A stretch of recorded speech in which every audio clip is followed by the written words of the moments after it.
In this video, we will try to calculate pricing using marginal cost of pricing. So the example would be a hospital that has a new test, and the annual fixed direct cost would be $20,000. The annual overhead allocation is $10,000, and the variable cost per test is $5.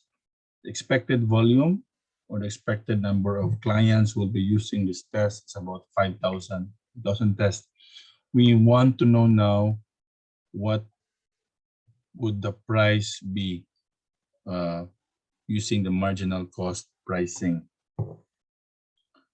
So let's see what we know. So step one is I recommend you check your assumptions to confirm the data that you have. And this is what we were provided in this question.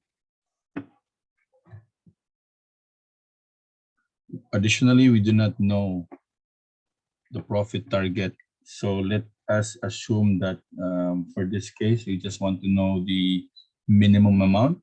So let's use the accounting break-even where we set the profit to 0.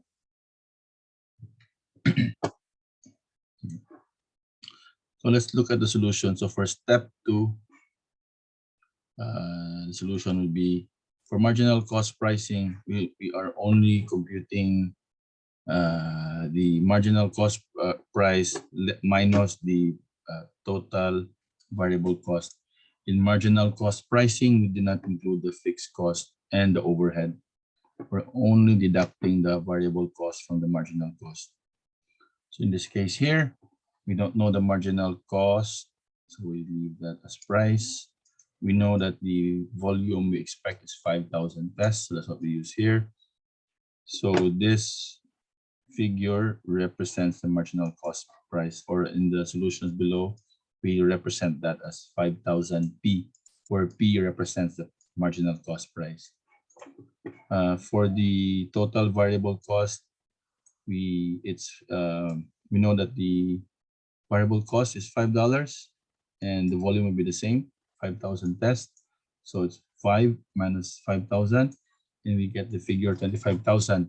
So we will need to deduct the marginal cost price minus the total variable cost. And again, we're using 0 for that because we are using the accounting break even, right? So we have the figure now here at 5,000 P minus 25,000 equals 0. And all we need to do is transpose the 25,000 to the other side. So 5,000 P would then be equals to 25,000, and dividing the left-hand side with 5,000, you get P equals to 5. So that will be your marginal cost price. If let's say we know we have a target, the same scenario, but this time we know that we have a profit target. So instead of setting the formula to equals 0 previously, you just need to replace it with the target profit, which in this case, let's say it's 150,000, right? So if you know the target profit, we can use the exact same formula. So previously we had 5,000 P minus 25,000 equals 0. Now we use 150,000. So it's 5,000 P minus 25,000 equals 150,000, which is the target profit. 5,000 P would then be equals to 150,000 plus 25,000, which is 175,000. So in this case here, the marginal cost price would be $35.